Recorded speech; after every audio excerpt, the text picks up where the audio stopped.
guys, what is up? It's Death I Fight here, back with another YouTube video. Today I thought I might as well start reacting to the scary story since I was the one reading. By the way, big shout out to this guy who I'm going to be using his, what have I done? Going to be using his videos. The Creepy Fox. I will put his not link, but I'll put his name in the description below. Definitely check out his channel. He does a lot of scary stories and a lot of amazing stuff. So yeah, let's just get right into it, boys. Haha. Oh shoot. It's gonna be like a reaction thing, I guess.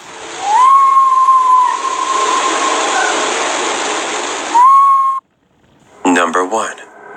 I work on a small dairy farm in the upper Midwest. Hold on. It kind of has a weird layout, but I'll try my best. Right when you walk in, there's the milk house, and when you keep going, you're in the parlor. Once you go to the edge of the parlor, you can turn left into our calf barn, or right and make your way down to the big barn, where the milking cows are. Also, I should mention that the calf barn is connected to an older barn that we kept pregnant cows in. The doors are never locked because we have people coming in at random times throughout the day. Plus, it's a barn. There are doors literally everywhere, and I mean everywhere. So, I'm a female who is fairly tiny, maybe 5'5" and 120 pounds. Mind you, I'm still in high school. Oh. One night, I was working the night shift, so anywhere from 8:30 p.m. to 2 in the morning, because you never know how long barns might take sometimes.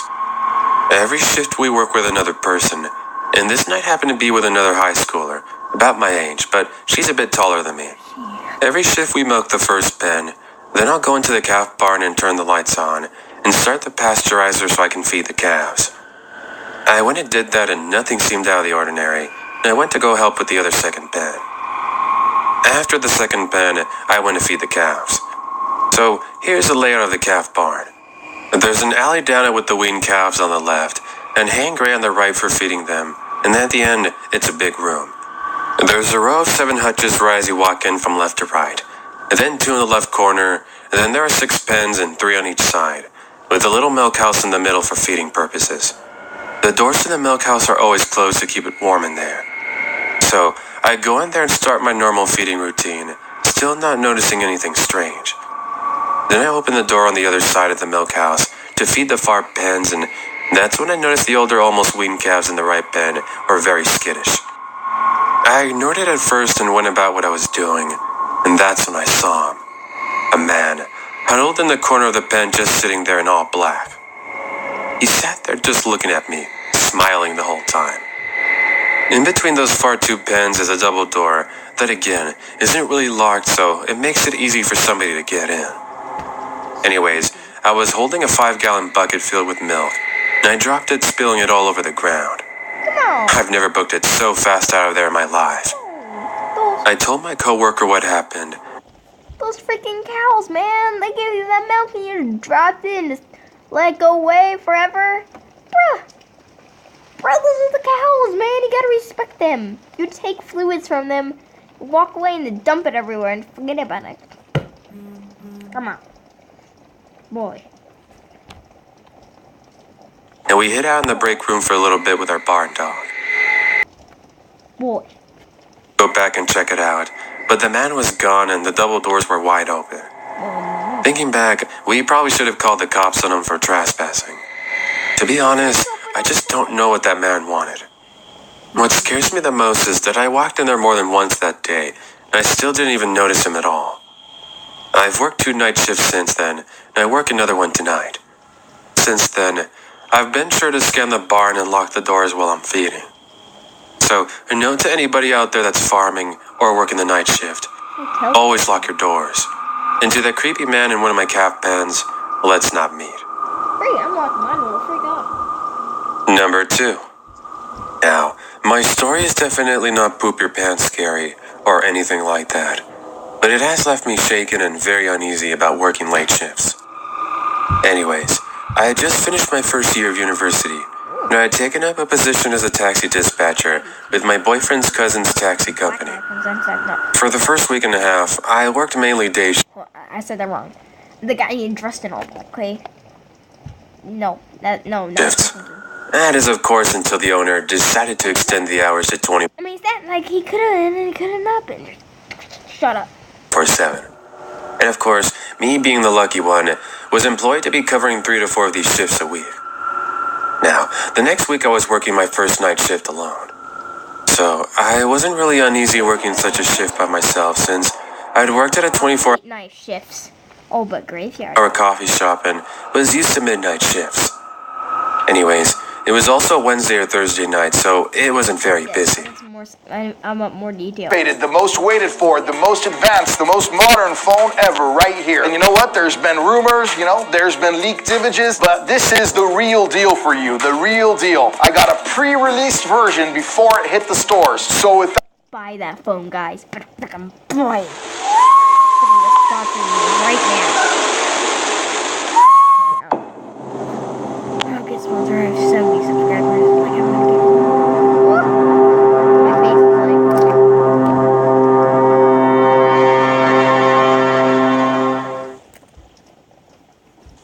Number 1. Aw, frick. This happened to me last summer.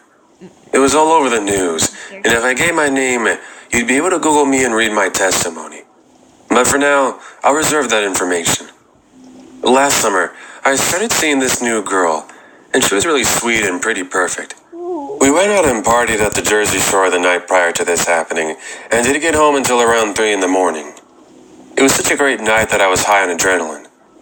At 11 a.m. the next day, it being Saturday morning, she was panicking. She began to scramble and throw her clothes on.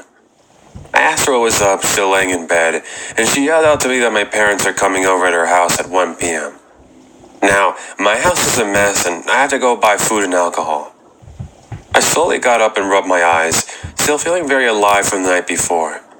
We both got dressed, and me being much calmer than her, I agreed to drive her to Walmart so that she could buy everything she needed for the day with the family.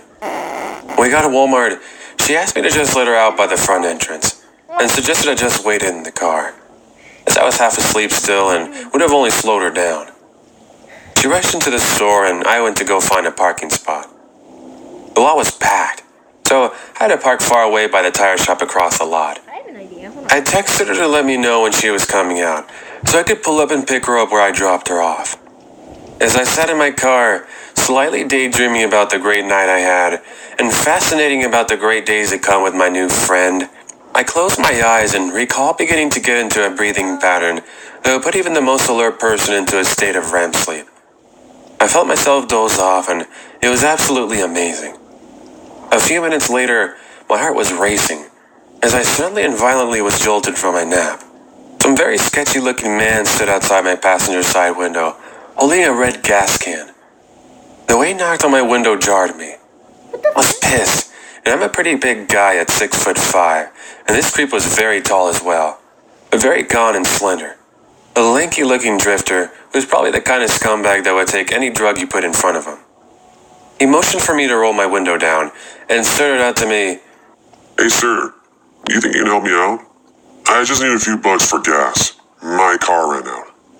Now, as I mentioned before, I was pretty pissed off that he woke me up in such a fashion, so my immediate response was a dismissive and rude, "No, I don't have any cash, sorry." He then told me, Sir, please, I'm desperate and stranded. Can't you help me out? again, I just said no, dismissing him again and began to roll my window up. He stuck his free hand on top of the window glass. Sir, even the change in your cup holder could help me out. Please, I'm in a horrible situation. Realizing this guy wasn't gonna leave me alone, I decided to get You freaking ran him over with the car. Yeah, bam, bam. Right? You look my way. If you get arrested, so be it. Your life is better than freaking. I take that back. Let him kill you. in and reached into my pants pocket, where I fished out a few singles. Before I gave them to him, my friend texted me, "I'm outside. Where are you?" I then told her, "Oh, I'm parked by the tire shop. I'm currently dealing with a homeless person begging me for money." I put my phone down and rolled my window down, and it automatically went all the way down.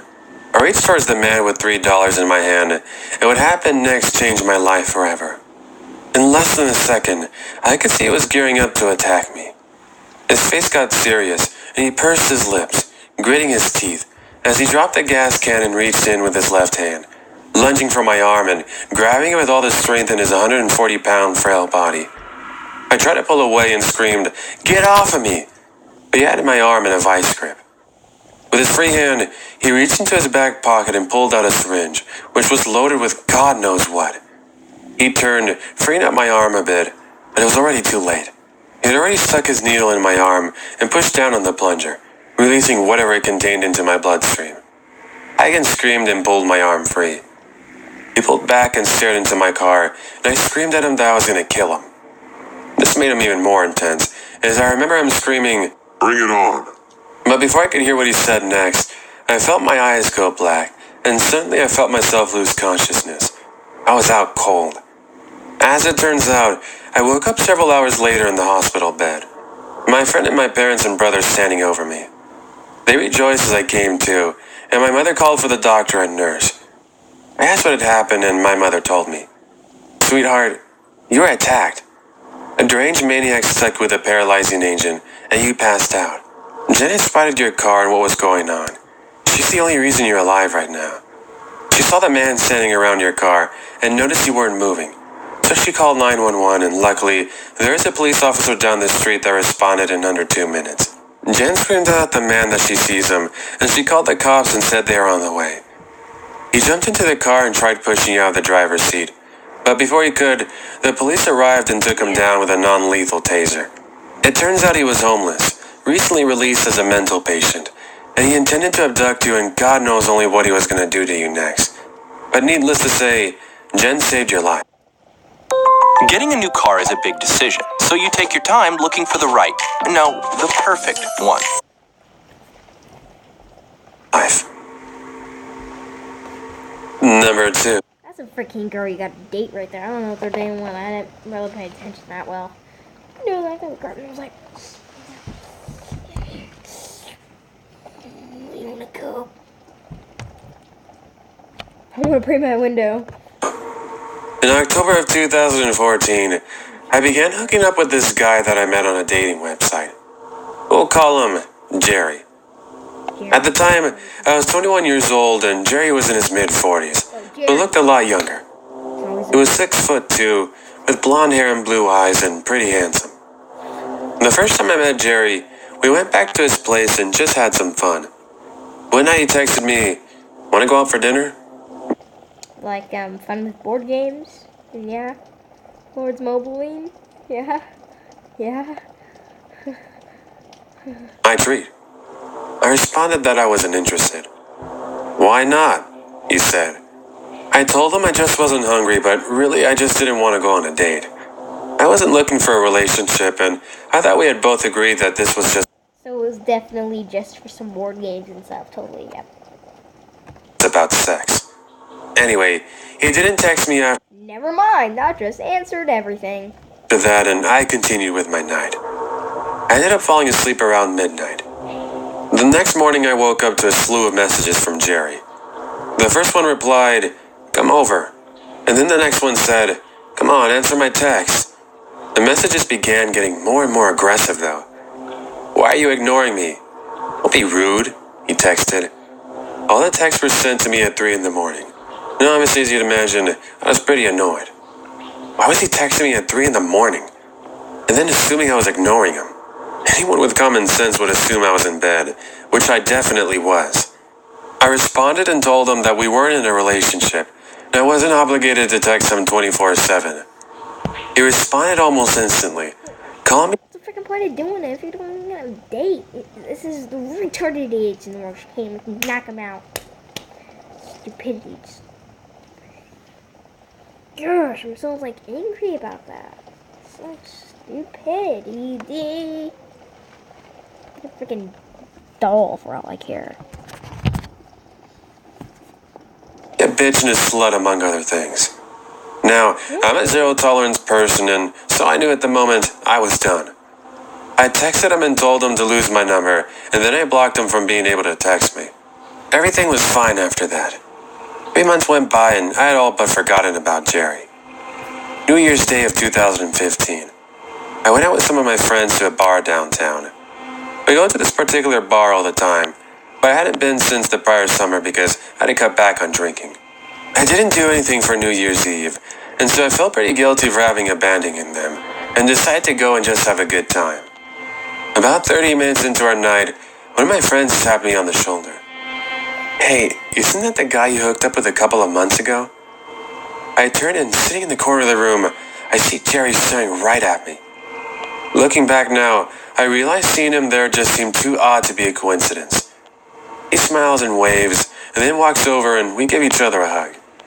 By this point, I was over the whole texting thing and I thought he was well.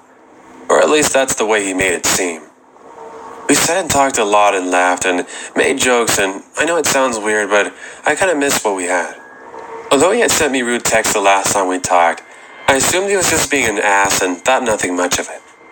When my friends got ready to leave, Jerry suggested we stay and chat and he would drive me home. I never felt unsafe with Jerry when we hooked up, and like I said, I thought those texts were just him being rude. So I told my friend, This is what you call stupidity. This is what you call stupidity. Ooh, ooh, this is fucking idiots. Sorry. Idiots. Idiots. Yeah. Idiots. Yeah. You have to idiots. Yeah. Idiots. Stop. Idiots. ago and I would stay and hang out with him. We stayed at the bar for about another 40 minutes to an hour, but we didn't really say much as he was texting on his phone the entire time. Jerry suggested we go to his place, and I remember running to the bathroom and throwing up before we left. And when I got into the car, I didn't feel as drunk as I had before. As soon as we got into his car and drove out of the parking lot, his entire demeanor changed. He was no longer laughing or smiling or joking. Instead, he looked pissed and his voice was filled with anger. He told me I was rude because I'd ignored him for the past 3 months. I began to feel very nervous as I realized I was in the car with a mere stranger. Well, No, I lost it. I have to find it. Beep. You're in luck. My friend found someone to help him with his tire. I was still stuck on him staring at me. This ain't freaking where we're at. Right here, right? Walks over and we give each other a hug. By this point, I was over the whole texting thing and I thought he was well. Oh, shoot. Or at least that's the way the car or something? I pretended to joke with him, although I was pretty serious. The car, I didn't feel as drunk as I had before. Right here. Pissed and his voice was filled with anger. He told me I was rude because I'd ignored him for the past 3 months. I began to feel very nervous as I realized I was in the car with a mere stranger. Well, do you want me to get out of the car or something? I pretended to joke with him, although I was pretty serious. Jerry laughed and said, Oh no, I'm not letting you go off the hook anymore. What does that mean? He responded, You'll see. He laughed again and said he was just pulling my leg, but now I was getting kind of creeped out. I should note that while this was happening, Jerry's phone was constantly ringing. He looked at me from the corner of his eye before he answered and didn't really say much of anything to whoever he was speaking to, other than, yeah, and okay. He hung up and told me that his friend was stuck downtown with a flat tire, and that he was going to go drop me off at his house and go get his friend. I don't know why, but something inside of me went off, like a red flag. I just had an overwhelming feeling that something wasn't right, but didn't say anything. We got to his house and I sat on his couch and surfed through his DVD collection, trying to pretend not to be bothered by anything. Other than him being annoyed and a weird feeling, I felt like everything else was just in my head, and that I was over-exaggerating everything. I told Jerry we should watch a movie and suggested he play We Are Marshall. We sat down to watch the movie, and I thought it was weird that he'd already forgotten about his friend. I thought he had a flat tire and urgently needed saving. But Jerry seemed to have already forgotten about him completely. After about 30 minutes, he begins texting on his phone. I peeked from the corner of my eye, trying to see what he was texting, and all I could read was, call me. And no later than the message was sent, his phone began to ring. Jerry went downstairs to answer his phone, and I couldn't hear anything he was saying. I sat and looked at the movie, but was really just distracted by my thoughts. It seemed like forever that Jerry had been downstairs. The way Jerry's home is set up, the stairs lead directly up into his living room, so I can easily look downstairs from where I was sitting. When I turned around to look down, it was pretty dark as all the lights were out. But then I saw a figure of a man standing at the bottom of the stairs, looking right at me. Whoa. I jumped and stood up. What the frick?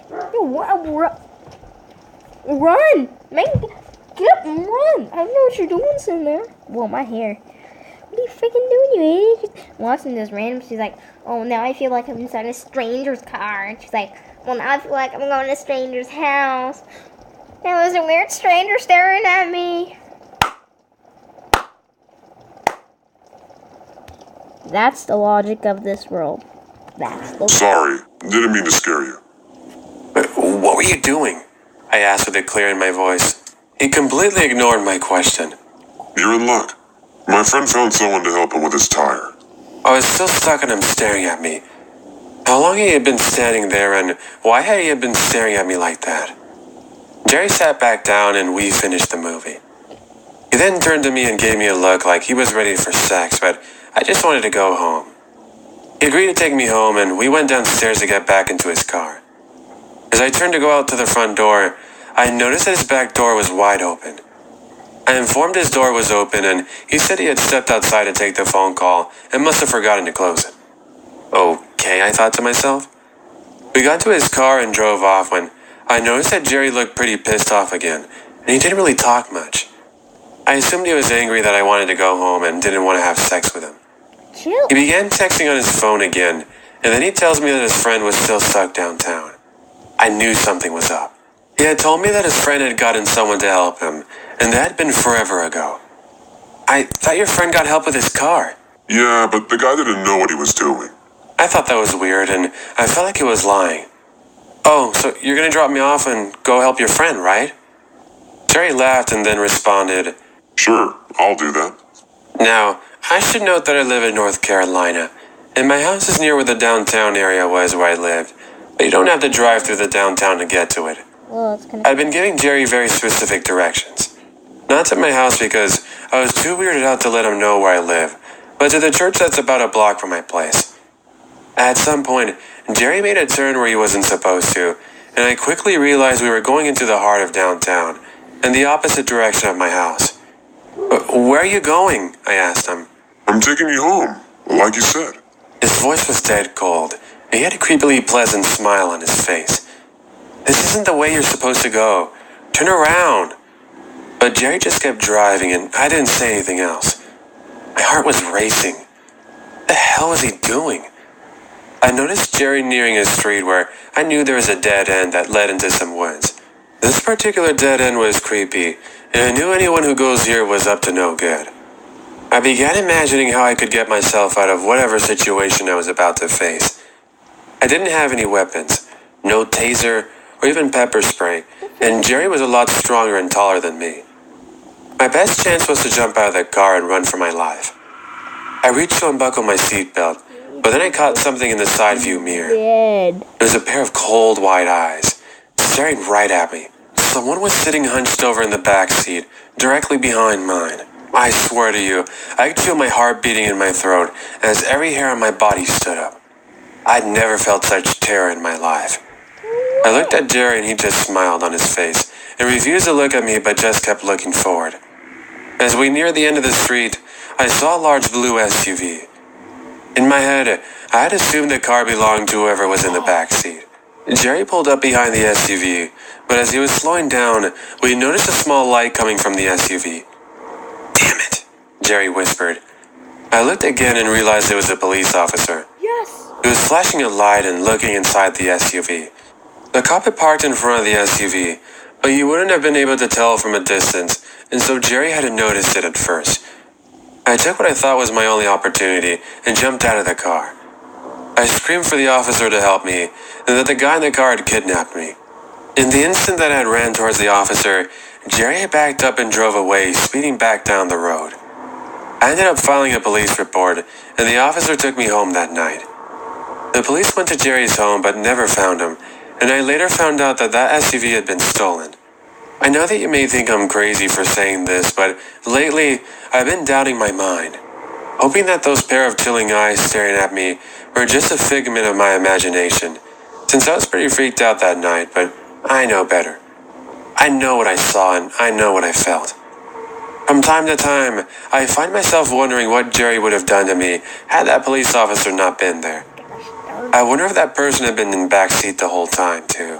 From the time we left the bar to the time we got to his house, I wonder if the person in the car had gotten out once I was inside the house, and it was him who came through the back door. I wonder a lot of things, and I realize that a lot more things don't add up, and I still get chills down my spine to this very day. Even when I write this, I no longer meet guys from the internet, and I don't plan to ever again. She finally got some sense locked into her. That's car shopping right there on her smartphone. You see, with auto... Sounds good to me. Number 3. Okay, so this literally just happened this morning. I was driving my daughter to school, and we had to take some country lanes to get there. There is a particular part that gets very narrow. Only one car can go down at a time. But it opens out after a few yards into a small village. I was driving through this part with 4 other vehicles behind me, one being a huge truck. And this older lady in her late 60s or early 70s, I'd say, comes speeding right in front of me. We both stop and she began shouting at me to reverse, to which I point behind me I'm kidding. to the other vehicles to show that I couldn't go back. She continued to scream and flip me off for another minute. She then opened her car door and began getting out, so I hit the auto lock button to lock all my doors. She stood in front of my car and totally lost it. She was screaming and throwing her arms around, screaming for me to reverse, which I again tried to tell her that I couldn't, pointing to the vehicles behind me. She moved to get back into her car, and then changed her mind and stormed around to my door, where she started forcefully tugging on the door handle and banging like a crazy on my window. She just completely lost. I want a lollipop.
they still recording? Are you recording? Yeah. Now. It is. Whoopsie.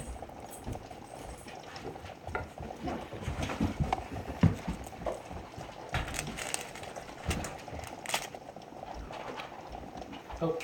Tastes horrible.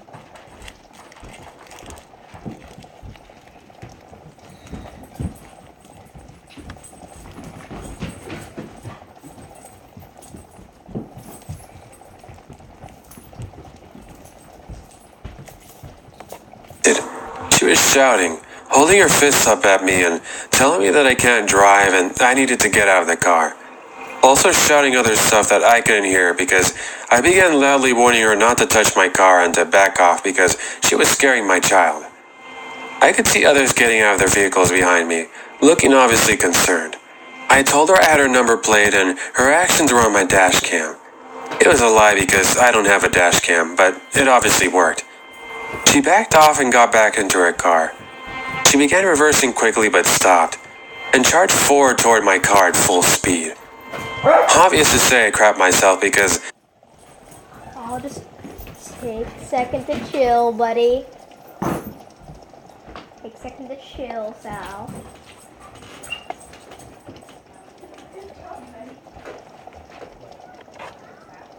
I thought she was going to ram me head on.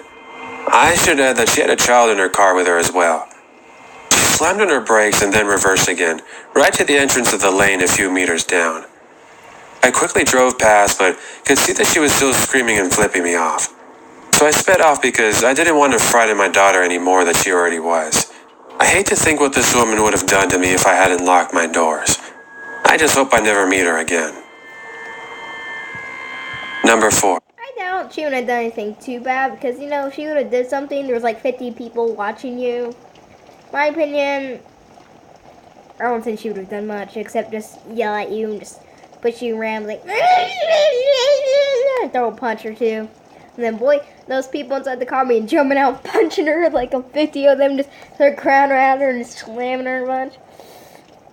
She's over there, I have children! And then the one girl that's telling the scary story, it's like, I got one too, boo, what you got? You should get me up. At 20 minutes, I guess I'll end it. Or after the scary story. Okay, story time. I wasn't creeped out, but I was more or less convinced that I was gonna die. Here's a little bit of background story. This happened a few years ago while I was living with my older brother and my younger sister.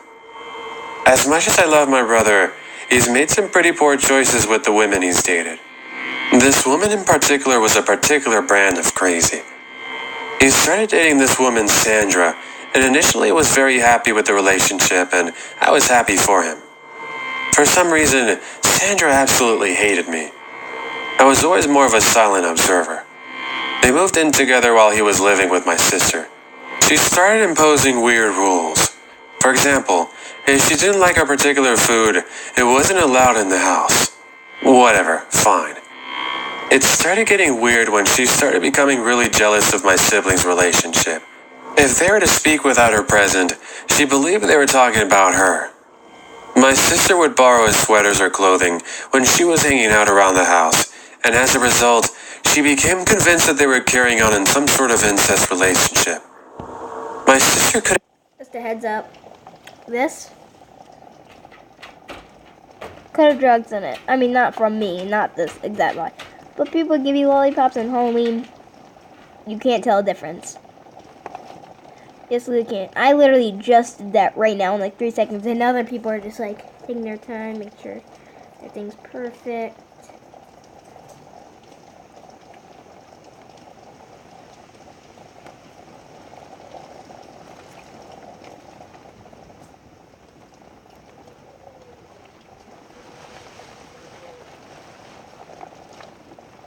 So watch out for that. Couldn't handle it anymore and moved back in with my mom. Eventually, they broke up and she moved out. My lease was ending and he convinced me to move into the townhouse. I did, and my sister came back as well. At this point, they had a child together and she was tormenting him, threatening to keep him away from his son and all that stuff, saying that she would call the police on him. Just constant phone calls, constant harassment, threatening him if he didn't comply with what she wanted. About 6 months into living there, I hadn't spoken to her in maybe 3 or 4 months. I went out with a mutual friend of ours. I know they talk about fight or flight, but I was neither. I just froze like a damn statue, terrified of making any sudden movements. I was sleeping under a duvet, and the only thing that I could think to do was slowly curl my legs under my body and pull my blanket up. My sister is screaming at the top of her lungs, trying to reason with her. I just remember her telling my sister not to worry, that she wasn't there for her, and that she was there to kill me. Essentially assuring her that my life Freaking a lot. Why did I do that? kind of an open door policy. It was never an issue until this particular night. My sister and I were asleep, and out of nowhere, my bedroom light turns on and Sandra is standing there with a knife. The next thing I know, my sister has thrown herself over me and is holding onto her arms, and my brother has her from behind. I know they talk about fight or flight, but I was neither. I just froze like a damn statue, terrified of making any sudden movements. I was sleeping under a duvet, and the only thing that I could think to do was slowly curl my legs under my body and pull my blanket up. My sister is screaming at the top of her lungs, trying to reason with her. I just remember her telling my sister not to worry, that she wasn't there for her, and that she was there to kill me. Essentially assuring her that my life was the only one in danger, as if that somehow was going to make me feel better. I was strangely calm throughout this whole situation. There was a brief moment where she managed to get free, and started wildly stabbing the bed where my legs had been minutes prior. At this point, my hand just reached out, almost instinctively, to grab the knife, and I got the blade. She took this opportunity to squeeze, and I mean, squeeze my hand over the blade with a ninja grip I couldn't let go of. Eventually, I managed to get free, and all that I remember is my sister screaming at me to run over and over. I guess they had controlled her in that moment. I run through the house bleeding everywhere, and make it to my brother's room. That's where the gravity of the situation hits me like a ton of bricks, and I just start screaming at the top of my lungs. I compose myself enough to call 911, where I start screaming at the dispatcher that I'm going to be murdered over and over. The next thing I know, there's a banging at the bedroom door. My sister later told me that she had taken the knife and threw it behind the bed. Sandra went downstairs and found another one and hid it in her pants under her shirt. She comes back and her voice has changed, and I hear her say, "Hey, come out, I just want to talk to you." Telling my sister that she's not going to hurt me, and my sister at this point sees the hidden knife. Sandra then starts screaming that she knows where I work, that she knows where I go to school, and that if I don't come out, she's going to find me one of these days and finish what she started. Then loud banging on the door ensues. I take this as my cue to create a bit more space and run into the bathroom in the bedroom and lock that door. My sister's friend, who was in the room the whole time, comes into the bathroom with me. I have no recollection of this, but apparently I try to stick my hand in the toilet to clean off the blood, completely out of mind. I was still on the phone with 911 dispatch when I hear, "Police!" The police took her and knocked on the door, and I let them in and fell into a heap on the floor, absolutely hysterical. Throughout this whole ordeal, the one thing that stuck out to me was the fact that I was sleeping. And there's something about being woken up like that that absolutely scars you, especially when it's an unprovoked attack. To this day, I have a near impossible time sleeping alone in the house, and I always have a knife beside my bed. It's not much out of fear that she'll return, but you never know. If you look at somebody the wrong way or upset them without realizing, what's to say that they won't find out where you live and try to stab you to death in your sleep? I'm absolutely certain that my sister saved my life that night, and I'm so glad that I told her to come home that night. If I had been sleeping alone, I might not be here to tell this story. From this point, I have definitely learned to lock the doors now. Number 5. Well, that was pretty good. Down in the comment section if you want me to continue this series, and maybe I'll finish an entire 1 hour one. Maybe we'll see and do that. But right now I don't have enough time. I got too much to do with this stupid hurricane. And, whoa, almost just fell. Yeah. Put that in the comments below if you want me to make more reaction videos. And I'll just be uploading this. Peace. Peace. Peace. Peace. Peace.